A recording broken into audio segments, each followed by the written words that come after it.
नमस्कार दोस्तों, मैं रामू कुमार यादव एजुकेशन क्लासेस रामू में आपका स्वागत करता हूं। दोस्तों, आज की वीडियो हमारा प्रारंभिक शिक्षा के नवीन प्रयास यानी कि हमारा लेसन 5वां होगा और इसका पार्ट 1 होगा। इसको मैं 2 पार्ट में समाप्त कर दूंगा। इस चीज़ को ध्यान रखिएगा, प्रारंभिक शिक्षा के नवीन प्रयास।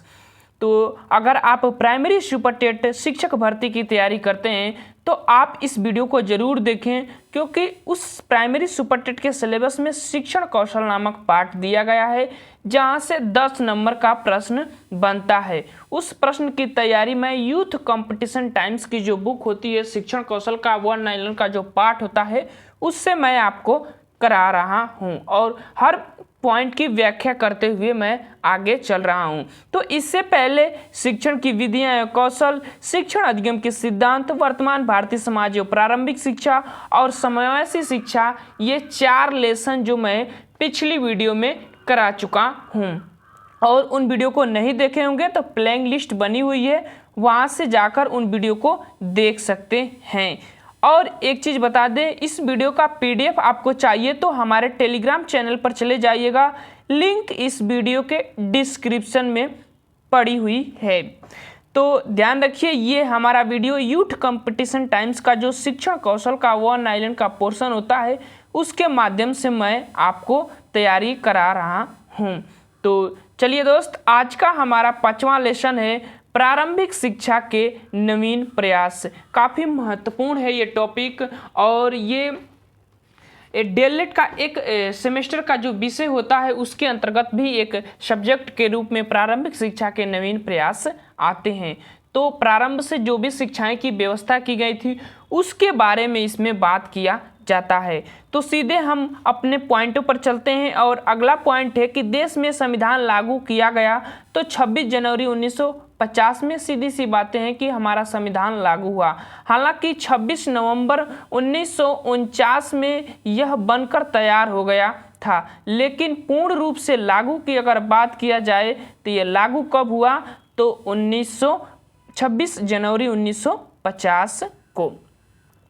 अगले पॉइंट पर चलते हैं। बाल अधिकार का प्रस्ताव पारित किया गया था तो संयुक्त राष्ट्र संघ द्वारा। संयुक्त राष्ट्र संघ की स्थापना 24 अक्टूबर 1945 में इसकी स्थापना किया गया था। न्यूयॉर्क में इसकी स्थापना किया गया था, अमेरिका के। तो याद रखिएगा, बाल अधिकार का प्रस्ताव पारित किया था सर्वप्रथम तो संयुक्त राष्ट्र संघ ने किया था। अगला पॉइंट, भारतीय संविधान में शिक्षा क्या है, तो यह समवर्ती सूची का विषय है। सूचियाँ 3 है, एक संघ सूची, राज्य सूची और समवर्ती सूची। समवर्ती सूची में केंद्र और राज्य दोनों कानून बनाते हैं, तो शिक्षा हमारा समवर्ती सूची का विषय है। ध्यान रखिएगा, इंपॉर्टेंट पॉइंट है। अगले पॉइंट पर चलते हैं, और हमारे संविधान के किस अनुच्छेद में 14 वर्ष की आयु के बालकों को निःशुल्क एवं अनिवार्य की बात कही गई है, तो वह अनुच्छेद कौन सा है, तो वह अनुच्छेद 21 का यह हमारा मौलिक अधिकार के अंतर्गत आता है और 21 क के अंतर्गत रखा गया है। 86वें संविधान संशोधन 2002 को इसको जोड़ा गया था।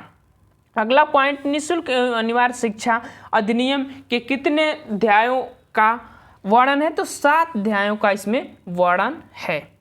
अब अगले पॉइंट पर चलते हैं। निःशुल्क एवं अनिवार्य बाल शिक्षा का अधिकार अधिनियम कब भारत के राजपत्र में प्रकाशित हुई थी, तो 27 अगस्त 2009 को। और ये बिल भी 2009 में ही आया था, और लागू की बात किया जाए तो 1 अप्रैल 2010 को इसको लागू कर दिया गया था। निःशुल्क एवं अनिवार्य शिक्षा का अधिनियम 2009 जो 2010 में लागू हो गया था। अगला पॉइंट, विशेष श्रेणी वाले विद्यार्थियों को आर्थिक रूप से निर्बल समुदाय के बच्चों के लिए पहली कक्षा में कितने प्रतिशत स्थान आरक्षित करना होगा, तो वह 25% जो निर्धन परिवार के बच्चे होते हैं उनको स्थान दिया जाता है प्राथमिक विद्यालयों में। जो विशेष श्रेणी के बच्चे होते हैं उनको दिया जाता है। अगला पॉइंट, निःशुल्क और अनिवार्य शिक्षा का प्रावधान संविधान की किस धारा में था, तो धारा 45वीं थी, उसमें इसका उल्लेख था। अगले पॉइंट पर चलते हैं। शिक्षा में निस्पंदन का सिद्धांत निस्यंदन का सिद्धांत भी उसको कह सकते हैं। यह लागू किया तो मैकाले ने इसको लागू किया था, हालांकि मैकाले ने इसको लाया था, लागू ऑकलैंड ने इसको किया था। ऑकलैंड भारतीय गवर्नर जनरल थे उस समय के, तो उन्होंने इसको लागू किया था। 1839 में इसको लागू कर दिया गया था। निस्यंदन या छनाई का सिद्धांत होता क्या है कि इसमें कहा गया था कि पहले उच्च वर्ग के लोगों को शिक्षा दिया जाएगा, शिक्षा धीरे धीरे छनकर निम्न वर्ग के लोगों के पास चली आती है, निस्यंदन का सिद्धांत। अगर आप कहेंगे तो डिटेल में इस टॉपिक पर वीडियो बना दिया जाएगा। अगला पॉइंट, लॉर्ड मैकाले ने अपना विवरण पत्र बैटिंग के पास, लॉर्ड विलियम बैटिंग प्रथम गवर्नर जनरल जो लॉर्ड विलियम बैटिंग थे, उनको 2 फरवरी 1835 को इन्होंने अपना पत्र जो है सौंपा था। ठीक। अगला पॉइंट, शिक्षा छनाई का सिद्धांत लागू किया गया, तो जन शिक्षा हेतु यह सिद्धांत लागू किया गया था कि जन जन को शिक्षा की व्यवस्था है वो पहुंचाई जाए। अगला पॉइंट, कलकत्ता मदरसा की स्थापना किसने की थी, तो वारेन हेस्टिंग ने किया था, और वारेन हेस्टिंग ही बंगाल के प्रथम गवर्नर जनरल के पद से सुशोभित थे। तो कलकत्ता मदरसा की स्थापना किसने की थी, तो वारेन हेस्टिंग ने किया था, ध्यान रखिएगा। अब चलते हैं अगले पॉइंट पर, और अगला पॉइंट है, बहुत से व्यक्तियों को थोड़ा सा ज्ञान देने की अपेक्षा थोड़े से व्यक्ति को बहुत सा ज्ञान देना अच्छा है। यह मत किसका था, तो मैकाले का ही मत था। तो मत को ध्यान रखिएगा, इम्पोर्टेंट है। इन्होंने अपने जो निस्यंदन का सिद्धांत था उसमें इन चीज़ों पर व्याख्या इन्होंने किया था। अगला पॉइंट, वुड का घोषणा पत्र किस वर्ष से भेजा गया, तो 1853-54 में वुड का घोषणा पत्र आया था। उस समय डलहौजी गवर्नर जनरल हुआ करते थे, लॉर्ड डलहौजी, और वुड साहब उसके अध्यक्ष थे। इन्हीं के नाम पर वुड का घोषणा पत्र रखा गया था। और एक चीज और एक पॉइंट ध्यान रखिएगा, वुड के घोषणा पत्र का नाम उस समय की शिक्षा व्यवस्था का किशोरावस्था का काल माना जाता है, ध्यान रखिएगा, इंपॉर्टेंट ये पॉइंट है, प्रश्न बना हुआ है। अगला पॉइंट, वुड के घोषणा पत्र की प्रमुख सिफारिश थी नए विश्वविद्यालय स्थापित करने के लिए इन्होंने सिफारिश किए थे अपने घोषणा पत्र में। अब चलते हैं अगले पॉइंट, और अगला है हंटर कमीशन कहते हैं, तो भारतीय शिक्षा आयोग को हंटर कमीशन कहा जाता है। अगला पॉइंट, 1882 में प्रथम शिक्षा आयोग किस अन्य नाम से भी पुकारा गया, तो हंटर आयोग के नाम से पुकारा गया। हंटर आयोग कब आया था, तो 1882-83 में हंटर आयोग आया था, और इसको भारतीय शिक्षा आयोग कहा जाता है। अगला पॉइंट, भारतीय शिक्षा आयोग का गठन किया गया, तो 3 फरवरी 1882 में इसको गठन किया गया था। अब चलते हैं अगले पॉइंट पर, और अगला पॉइंट है कि हंटर आयोग ने भारतीयों को शिक्षा का उत्तरदायित्व देने का सुझाव देकर देश में राष्ट्रीय चेतना जागृत की थी। हालांकि उस समय शिक्षा व्यवस्था में प्रथम भारतीय शिक्षा आयोग जो हंटर आयोग आया था, वो पहला शिक्षा पर ऐसी व्यवस्थाएं किया था, बताया था, तो जिससे कि जो लोग थे, भारतीय शिक्षा के जो लोग थे, उनको उसका उत्तरदायित्व देने की बात करता था हंटर आयोग। और इसीलिए इस चेतना से जो राष्ट्र के लोग होते हैं उनमें चेतना जागृत हुआ था अपनी शिक्षा व्यवस्था के प्रति, ताकि उस समय अंग्रेजों का अधिकार था, और जब भारतीय जनता के लोगों की जब बात होती थी तो उस समय एक वो होता था कि एक अपनी व्यवस्था पर आगृत होने का जो अधिकार मिलता था, उस पर ज़्यादा लोग जागृत हो जाते थे, तो वो चीज़ें उस समय थी। अगला पॉइंट है कि हंटर कमीशन ने मुख्य रूप से ध्यान दिया, तो प्राथमिक शिक्षा पर इसने सबसे ज़्यादा फोकस करने का कार्य किया था। अगला, लॉर्ड कर्जन भारत के गवर्नर जनरल बनकर आए, तो 1899 में आए थे, और इन्होंने शिमला शिक्षा सम्मेलन जो 1909 में 1 में हुआ था, 1901 में, उस पर इन्होंने ही कराया था। अगला पॉइंट, भारतीय विश्वविद्यालय आयोग का गठन 27 जनवरी 1902 में किया गया था, और 1909 का जो शिक्षा व्यवस्था हुआ था ना, उसी में इस पर व्याख्या किया गया था भारतीय विश्वविद्यालय शिक्षा आयोग की। अब चलते हैं अगले पॉइंट पर, और अगला पॉइंट है कि कर्जन ने अपनी शिक्षा नीति को एक सरकारी प्रस्ताव के रूप में कब प्रकाशित करवाया, तो 11 मार्च 2004 में उसको प्रकाशित इसने कराया था। अगले पॉइंट पर चलते हैं। राष्ट्रीय शिक्षा आयोग के अध्यक्ष डॉक्टर DS कोठारी, दौलत सिंह कोठारी जिनको कहा जाता है, राष्ट्रीय शिक्षा आयोग के अध्यक्ष हैं। कोठारी आयोग भी उसको कहा जाता था। और ये राष्ट्रीय शिक्षा आयोग कब आया था? तो 1964-66 में ये आयोग आया था। राष्ट्रीय शिक्षा आयोग का अध्यक्ष था तो विश्वविद्यालय अनुदान आयोग का जो अध्यक्ष होता था वही राष्ट्रीय शिक्षा आयोग का अध्यक्ष था। जो कोठारी आयोग आया था उसके अध्यक्ष थे। अगले पॉइंट पर 1992 में किस राष्ट्रीय शिक्षा नीति का संशोधन रूप पेश किया गया था? तो 1986 का जो राष्ट्रीय शिक्षा नीति आई थी, नई राष्ट्रीय शिक्षा नीति, उसका संशोधित रूप था 1992 की जो राष्ट्रीय शिक्षा नीति आई थी, जिसको यशपाल समिति भी कहते हैं। अगला पॉइंट, राष्ट्रीय शिक्षा नीति 1992 में संशोधन कार्यक्रम को कितने खंडों में बांटा गया था? तो 23 खंडों में बांटा गया था। अगला पॉइंट, राष्ट्रीय शिक्षा नीति 1986 की समीक्षा के लिए श्री राममूर्ति की अध्यक्षता में समिति गठन किया गया था। तो 7 मई 1990 में राममूर्ति समिति की अध्यक्षता की थे। आचार्य राममूर्ति समिति बनाई गई थी, उन्हीं के नाम पर थी वो समिति। और 7 मई 1990 को इसको गठन किया गया था। 1986 की जो राष्ट्रीय शिक्षा नीति थी उस पर विचार करने के लिए, संशोधन करने के लिए। अगला पॉइंट, कस्तूरबा गांधी विद्यालय योजना का क्षेत्र क्या था? तो ग्रामीण क्षेत्रों के लिए एक कस्तूरबा गांधी विश्वविद्यालय योजना का लाया गया था और इसके तहत विद्यालय स्थापित किए जाते थे। ठीक। अगला पॉइंट, स्कूल चलो अभियान अंग है तो सर्व शिक्षा अभियान का यह अंग है स्कूल चलो अभियान। ऑपरेशन ब्लैक बोर्ड का उद्देश्य है कि प्राथमिक स्कूलों में पाठ्यक्रम सामग्री, शिक्षण उपकरण जैसी न्यूनतम आवश्यकताएं सुनिश्चित या सुविधा उपलब्ध कराएं। ये ऑपरेशन ब्लैक बोर्ड के तहत इसका उद्देश्य था कि जो प्राथमिक स्तर की विभिन्न सुविधाएं होती हैं उसको उपलब्ध कराना। ये नई शिक्षा नीति जो 1986 की आई थी, उसी के बाद 1988 और 87 का जो समय था उसी समय ऑपरेशन ब्लैक बोर्ड आया था।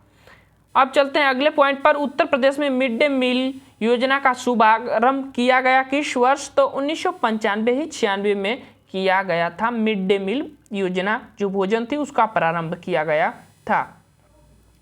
अगला पॉइंट, स्कूल चलो अभियान में किस कक्षा तक के बच्चों को आकर्षित करने की योजना थी? तो कक्षा 1 से 8 तक के बच्चों को आकर्षित करने की योजनाएं चलाई गई थी। स्कूल चलो अभियान चलाया गया था। यहाँ देखिए ऑपरेशन ब्लैक बोर्ड कब प्रारंभ किया गया? तो 1987 और 88, 1986 की शिक्षा नीति के आधार पर इसको किया गया था। और उत्तर प्रदेश में मिड डे मील योजना कब? 1995-96 में प्रारंभ किया गया था। अब चलते हैं अगले पॉइंट पर। राष्ट्रीय शैक्षिक अनुसंधान तथा प्रशिक्षण परिषद नई दिल्ली द्वारा किस वर्ष में प्राथमिक और माध्यमिक विद्यालयों के शिक्षकों हेतु विस्तृत अभिविन्यास कार्यक्रम की शुरुआत की गई थी? तो 1986 की जो राष्ट्रीय शिक्षा नीति आई थी उसके अभिविन्यास कार्यक्रमों की शुरुआत किया गया था उसके तहत।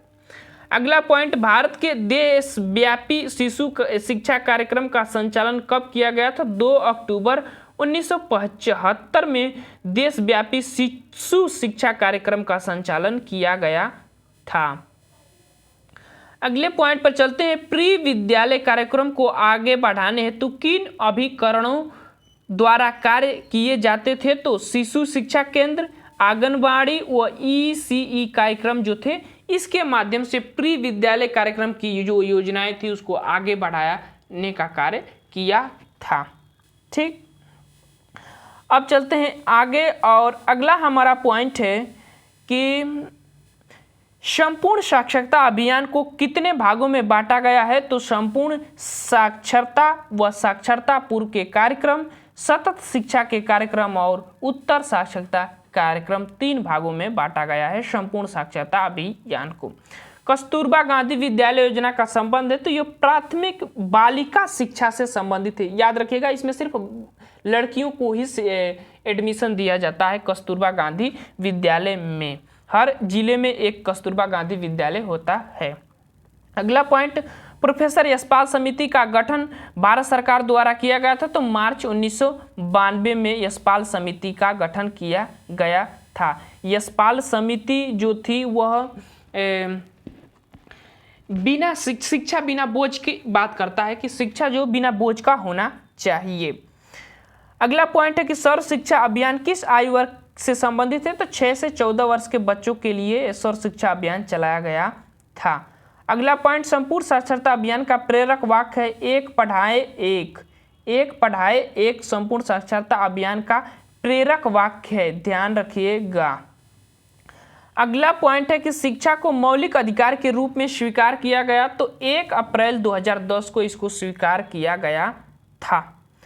अगले पॉइंट पर चलते हैं, शिक्षा को किसी निश्चित स्तर तक सभी लोगों को अनिवार्य एवं निःशुल्क रूप से उपलब्ध कराना है। यह सार्वभौमिकरण का एक पॉइंट होता है, मतलब होता है शिक्षा के संबंध में सार्वभौमिकरण का ये मतलब होता है।